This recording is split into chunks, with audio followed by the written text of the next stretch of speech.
ഞാൻ മരിച്ചിട്ടില്ല ലക്ഷ്മി. നിനക്ക് മകനും വേണ്ടി ഞാൻ തിരിച്ചു വന്നു.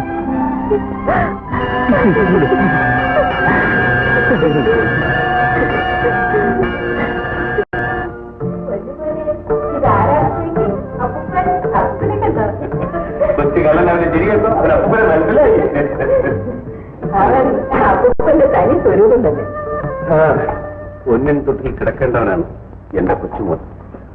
പക്ഷേ പണിക്കർ നിങ്ങളോട് ഇങ്ങനെ ചെയ്യുമെന്ന് ഞാൻ കരുതിയിരുന്നില്ല. അച്ഛൻ മരിച്ചു എന്ന് അറിഞ്ഞ ഉടനെ പണിക്കരമ്മാവിന്റെ സ്വഭാവം ആകപ്പാടെ മാറി. പിന്നെ ഞാനും അമ്മയും അവിടെ വേലക്കാരെ പോലെ ആയിരുന്നു. സാരമില്ല മോനെ, എല്ലാം ഒരു പരീക്ഷണമായിരുന്നു. നേരാണ്.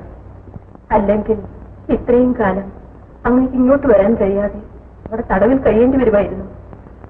കഴിഞ്ഞതെല്ലാം കഴിഞ്ഞു. പക്ഷേ പണത്തിനു വേണ്ടി എന്റെ കുടുംബത്തെ നശിപ്പിച്ച പണിക്കരോട് ഞാൻ പകരം ചോദിക്കുന്നില്ല. മുതലാളി എന്നെ വിളിച്ചു.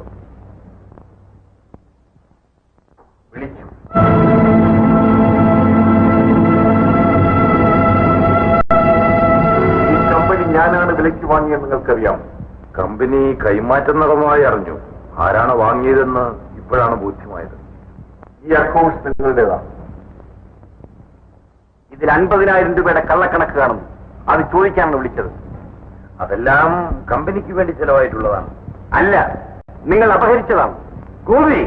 ഗോപിയോടല്ല നിങ്ങൾ സംസാരിക്കുന്നത്. നിങ്ങൾക്ക് ശമ്പളം തരുന്ന മുതലാളിയോടാണ്. Yes sir, I am sorry.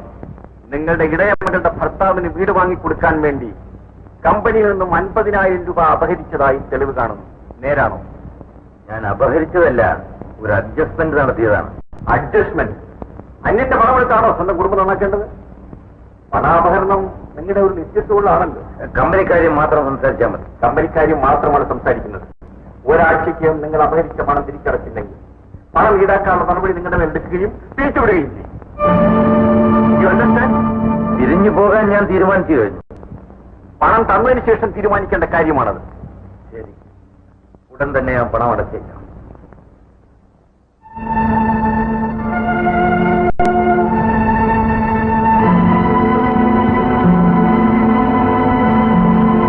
രാത്രിക്ക് കൊട പിടിക്കുമെന്ന് പറയുന്നത് കേട്ടിട്ടേ ഉള്ളൂ. ഈ വീട്ടിൽ പട്ടിയെ പോലെ വളർന്നത്. അവൻ എന്നോടൊന്ന് ഇരിക്കാൻ പോലും പറഞ്ഞില്ല. അവൻ എത്ര വലിയവനായാലും അങ്ങ് അവനെ ഓർക്കാനിക്കാൻ പോകരുത്. അവന്റെ കീഴിലുള്ള ജോലി വേണ്ടെന്ന് വെക്കണം. അതിനു മുമ്പ് 50,000 രൂപ ഉണ്ടാക്കണം. ഇല്ലെങ്കിൽ അവൻ എന്റെ പേരിൽ നടപടിയെടുക്കും. എന്നെ അപമാനിക്കും. അവൻ അങ്ങേ അപമാനിക്കുമെന്ന് എങ്കിൽ അവനെ എനിക്കൊന്ന് കാണണം. മഹേശ്വരി, നീ ആരെയും കാണാൻ പോകണ്ട. വേണം. അവനെയും ഗീത എനിക്ക് ഉടനെ കാണണം. അവന്റെ അച്ഛൻ കുറെ പണമായിട്ട് വന്നെന്ന് വിചാരിച്ച് ആ അഹങ്കാരം അങ്ങയോട് കാണിക്കുമോ എന്ന് എനിക്കറിയണം. മഹേശ്വരി, അമ്മയോ? ഇങ്ങോട്ടുള്ള വഴി അമ്മയ്ക്കറിയോ? ഞങ്ങളുടെ കുടിലേക്കുള്ള വഴി അമ്മയ്ക്ക് അറിയില്ലായിരുന്നല്ലോ. ഓഹോ, ബംഗ്ലാവ് ആയതുകൊണ്ട് പെട്ടെന്ന് കണ്ടുപിടിച്ചു അല്ലേ? അച്ഛനു വേണ്ടി ശുപാർശ ചെയ്യാൻ വന്നായിരിക്കും. അമ്മേ, അച്ഛനല്ല, ദൈവമായാലും ശരി, തെറ്റ് ചെയ്തവൻ ശിക്ഷ അനുഭവിച്ചേ തീരും. നിനക്കിപ്പോ അച്ഛനും അമ്മയും ഒരു പ്രശ്നമല്ലെന്ന് എനിക്കറിയാം. നീ ലക്ഷപ്രഭുവിന്റെ ഭാര്യയല്ലേ? പക്ഷേ നിന്റെ ഭർത്താവിന് പണമുണ്ടെന്നുള്ള അഹങ്കാരം ഉണ്ടല്ലോ, അതെന്നോട് വേണ്ട. എന്റെ അഹങ്കാരം കാണാൻ ഞാൻ അമ്മ ഇങ്ങോട്ട് ക്ഷണിച്ചില്ലല്ലോ. ഇതേ എന്റെ ഭർത്താവിന് പണം ഉണ്ടായത് അദ്ദേഹത്തിന്റെ അച്ഛൻ അധ്വാനിച്ചിട്ടാണ്, അല്ലാതെ നിങ്ങളെപ്പോലെ ആരുടെയും സ്വത്ത് വഞ്ചിച്ചെടുത്തിട്ടല്ല. എടി, നിന്റെ അച്ഛനെ കുറിച്ച് സംസാരിക്കുമ്പോൾ നിനക്ക് ഓർമ്മ വേണം. അച്ഛനോ? ആ ബന്ധം ഞാൻ അവരെ വിട്ട് ഇറങ്ങിയപ്പോഴേ അവസാനിച്ചു. ഇന്ന് ഞാൻ അച്ഛനും അമ്മയും ഇല്ലാത്തതാണ്. എടി, എന്റെ മുഖത്ത് നോക്കി ഇത് പറയാൻ നിനക്ക് എങ്ങനെ ധൈര്യം വന്നു? എന്താ പറഞ്ഞാൽ ഞാൻ ആ വീട് വിട്ട് ഇറങ്ങിയതിനു ശേഷം നിങ്ങൾ ഒരിക്കലെങ്കിലും എന്നെ തിരിഞ്ഞു നോക്കിയിട്ടുണ്ടോ? ഇന്ന് അമ്മ വന്നിട്ടുള്ളത് എന്നെയും എന്റെ കുഞ്ഞിനെയും കാണാനാണോ? അല്ല, സ്വന്തം ഭർത്താവിന് വേണ്ടി ശുപാർശ ചെയ്യാൻ. അതേടി, അദ്ദേഹത്തിന്റെ അഭിമാനം രക്ഷിക്കേണ്ടത് എന്റെ കടമയാണ്. എങ്കിൽ എന്റെ ഭർത്താവിന്റെ പണം അപഹരിച്ചതിൽ നിന്നും അത് ഈടാക്കേണ്ടത് എന്റെയും കടമയാണ്. അപ്പോ ഈ പണത്തിന് വേണ്ടി ഗോപിയെ മാറ്റി പിടിപ്പിച്ചത് നീയാണല്ലേ? അതെ, ഞാൻ അദ്ദേഹത്തിന്റെ ഭാര്യയാണ്. എടി, നിന്റെ ഭർത്താവ് എത്ര വലിയ കോടീശ്വരനായാലും ശരി, അവന്റെ മുമ്പിൽ എന്റെ ഭർത്താവ് തലകുനിക്കുമെന്ന് നീ കരുതണ്ട. കിടപ്പാടം വിറ്റെങ്കിലും ആ പണം പുല്ല് പോലെ വലിച്ചെറിഞ്ഞു. അമ്മേ, അതാണ് അന്തസ്. അച്ഛനെ അമ്മയും തെരുവിലിറക്കിയ നിന്റെ ദാഹം അടങ്ങുമെന്ന് വരും. അത് തന്നെ നടക്കട്ടെ. അക്കാര്യത്തിൽ അമ്മ വിഷമിക്കണ്ട. അമ്മയ്ക്ക് ഈ വീട്ടിൽ നിന്ന് താമസിക്കാം. എന്റെ ഭർത്താവിന്റെ അമ്മ അമ്മയുടെ വീട്ടിൽ താമസിച്ചിരുന്നല്ലേ. നിന്റെയൊക്കെ പഠിക്കലിന്റെ പട്ടി പോലും വരില്ലടി. ഒരു നിമിഷം മുമ്പേ നിന്റെ ഭർത്താവിന്റെ പണം കൊടുത്തേക്കാമെന്ന് പറഞ്ഞേരെ. വളരെ സന്തോഷം.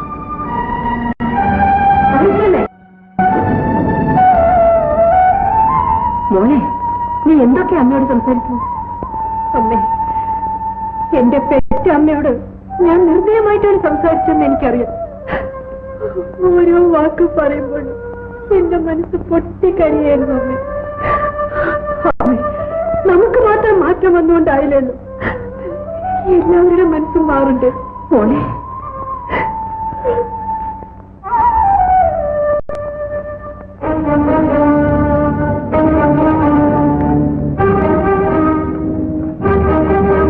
ഇതാ അവന്റെ പണം പറഞ്ഞ സമയത്ത് തന്നെ കൊണ്ടുപോകും. ഇതാ പട്ടിയുടെ മുമ്പിലേക്ക് എറിഞ്ഞു കൊടുത്തിട്ട് അവനോട് 4 വാക്കെനിക്ക് സംസാരിക്കാനുണ്ട്. അയ്യോ, ഐ എം റിയലി സോറി അമ്മാവ. It's all right. എങ്ങോട്ടാ ഇത്ര ധൃതി വെച്ച്? ഈ പണം ഗോപി കൊണ്ടുപോയി കൊടുക്കാൻ. അങ്ങനെ വരട്ടെ. ചുമ്മാതല്ല എന്റെ കാലയിൽ തന്നെ തട്ടി വീണത്.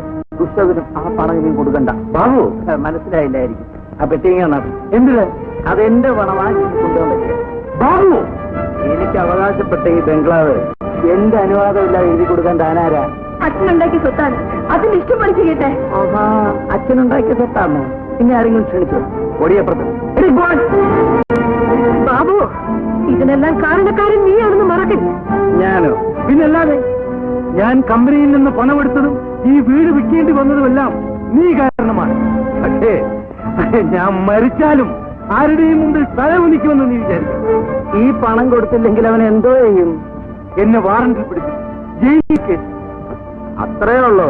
സാരമില്ലമ്മ, കുറച്ചു ദിവസം അവിടെ പോയി കിടക്കണം.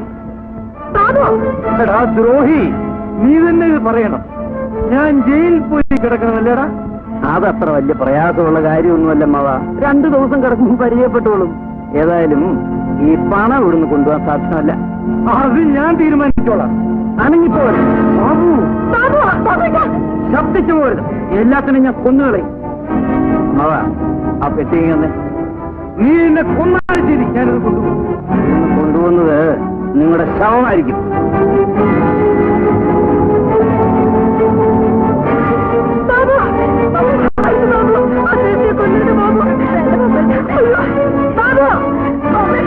എന്നെ കൊല്ലല്ലേ ബാബു, എന്നെ കൊല്ലല്ലേ. ഇതാ വെരി ഗുഡ്. ബാബു, നീ ഇത്രയ്ക്ക് നീചനാണ്. എന്ത് വേണമെങ്കിലും പറഞ്ഞോളൂ അമ്മായി. ജീവൻ വേണമെങ്കിൽ ഭർത്താവിനെയും വിളിച്ചോണ്ട് പോയാട്ടെ. ഈ ബംഗ്ലാവ് എന്റേതാണ്. എടാ മഹാഭാവി, അവനെ ഇറക്കി വിടാൻ പോവാണോ? അതെ, ഇവനും ഇവന്റെ തള്ളയ്ക്കും ഇനി ഈ വീട്ടിൽ സ്ഥാനമില്ല. അല്ലടാ, ഇറങ്ങാൻ. എനിക്കിത് കിട്ടണം. ഒരിക്കൽ നിനക്ക് വേണ്ടി ഗോപിയെയും ഗീതയും ഞാൻ ഇവിടെ നിന്ന് ഇറക്കി വിട്ടു. ദൈവം എനിക്ക് നൽകിയ ശിക്ഷയാണ്. പ്രസംഗിക്കണ്ട, കടക്കുക. ഈശ്വര, ഇവനോട് ഇതിനെല്ലാം പകരം ചോദിക്കാൻ ആരുമില്ലേ? ഞാനുണ്ടമ്മേ.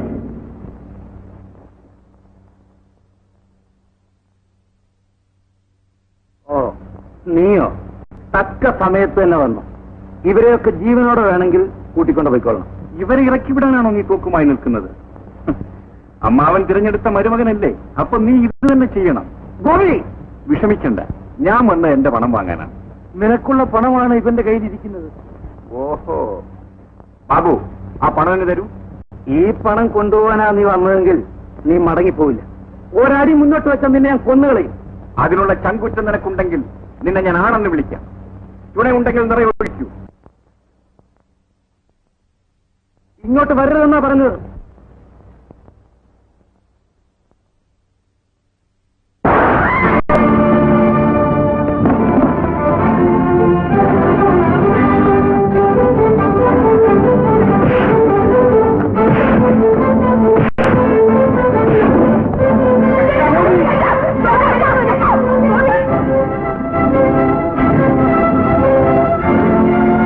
അമ്മാവ, 24 മണിക്കൂറിനകം എന്റെ പണം തരാമെന്നല്ലേ പറഞ്ഞത്?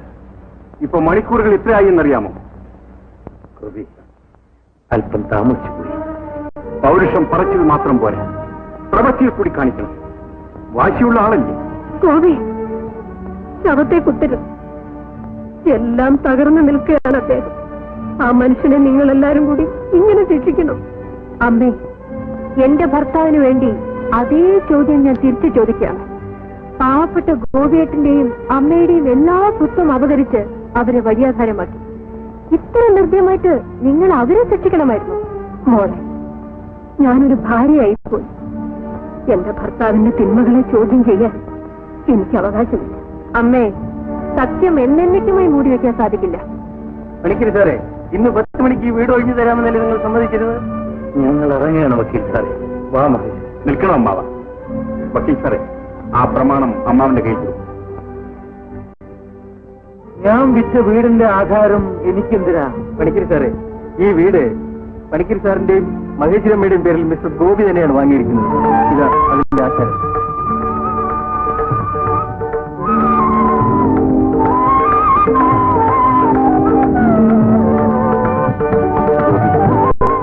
എന്നോട് ക്ഷമിക്കൂ. ഞാൻ നിങ്ങളെല്ലാം ഒരുപാട് ദ്രോഹിച്ചിട്ടുള്ളതാണ്. കഴിഞ്ഞതെല്ലാം നമുക്ക് മറക്കാം അമ്മാവ.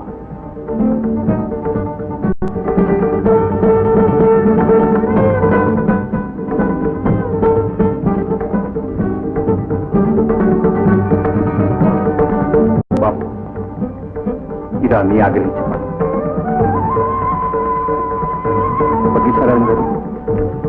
ഇതാ ഇതുകൂടി. ഇത് നീ നഷ്ടപ്പെടുത്തിയ വസ്തുക്കൾ നിന്റെ പേരിൽ തന്നെ തിരിച്ചു വാങ്ങിയ പ്രമാണമാണ്. ചേട്ടാ, എനിക്ക് മാപ്പ് തരൂ.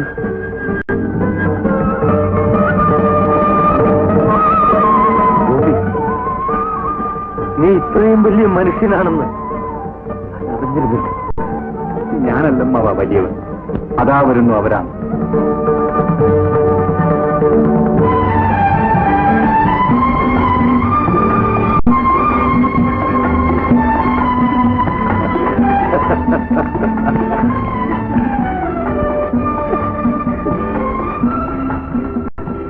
രാജു, നിന്റെ പിന്നെ എവിടെ? ഇപ്പൊ കണ്ടോളൂ. മക്കളെ നന്നാക്കുന്നിടത്ത് അമ്മ, ഭർത്താവിനെ നന്നാക്കുന്നിടത്ത് ഭാര്യ. ഒരു സ്ത്രീ വിചാരിച്ചാലേ ലോകം നന്നാക്കാറുള്ളൂ.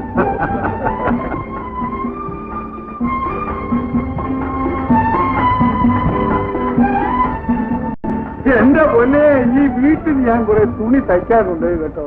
ആളെല്ലാം തെറ്റി. അവസാനം അഴിച്ചാൻ കുഴിച്ചാൻ വെട്ടിത്തെച്ച് ഇപ്പൊ എല്ലാവർക്കും എല്ലാവരുടെ ശരീരത്തിനും ചേരുന്ന കുപ്പായങ്ങൾ കിട്ടി ആകപ്പാടെ കാണാൻ ഒരു ചന്തമുണ്ട്. ഒരു എവർ